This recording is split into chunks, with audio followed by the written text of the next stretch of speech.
ఉప్పల్ బాల్ని అవమానించడం కరెక్ట్ కాదు. Hi friends, big boss season 10 అయితే స్టార్ట్ అయిపోయింది. అగ్ని పరీక్ష కూడా స్టార్ట్ అయింది. ఈ రోజు జరిగిన అగ్ని పరీక్షలో అన్ని ఏమో గానీ ఉప్పల్ బాల్ది మాత్రం మస్తు బాధ అనిపించింది. ఉప్పల్ బాల్ని మనం టిక్ టాక్ నుంచి చూస్తూనే ఉన్నాం. ఎన్నో ట్రోల్స్, ఎన్నో బాధలను ఎదుర్కొని నిలబడ్డ వ్యక్తి. అతను గేనా అంటే కాదు. ఎందుకు ఇలా చేయాల్సి వచ్చిందంటే తన సిచ్యువేషన్ అలాంటిది. తన ఫ్యామిలీ కోసం, తన అన్న పిల్లల కోసం డబ్బులు అవసరం ఉండి నేను అలా చేసిన. వల్గర్ గా ఎన్నో వీడియోలు చేసిన, తప్పనిపించింది. నన్ను నేను మార్చుకుంటూనే వస్తున్నా. నా రియాలిటీ ఏందో అందరికి తెలవాలని బిగ్ బాస్ కి రావాలనుకుంటున్నా. అందులో నా ఫ్యాన్స్ కూడా పో అని చెప్పేసి మెసేజ్ పెడుతుర్రు. వాళ్ళ కోసం వస్తున్నా అని అంటే దానికి నవదీప్ అన్న అసలు నీకు ఫ్యాన్స్ ఉన్నారా అని అవమానించడం కరెక్ట్ కాదు. ఎప్పుడో పోయిన టిక్ టాక్ ఇప్పటిదాకా ఉప్పల్ బాల్ ఆ స్టేజ్లో ఉన్నాడంటే విమర్శించేటోళ్ళు వేలల్లో ఉండొచ్చు అన్న.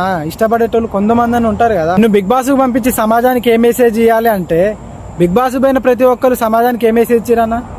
ఏమన్నా దేశాన్ని ఉద్ధరించిరా? పోనీ నువ్వే మెసేజ్ ఇచ్చినావు. మీరు రిజెక్ట్ చేసినాక కూడా బాధనంతా దిగమింగుకొని కన్నీటి నాపుకొని హ్యాపీగా ఉన్నట్టు నటించింది చూడు. That is Uppal Bal. Uppal Bal big boss పోవాలని కోరుకునే వాళ్ళు కోట్లలో. ఫ్రెండ్స్, ఉప్పల్ బాల్ని రిజెక్ట్ చేయడం మీద మీ అభిప్రాయం ఏందో కామెంట్ చేయండి. ఫాలో చేయండి. బిగ్ బాస్ అప్డేట్లు ఇస్తూనే ఉంటా. బాయ్.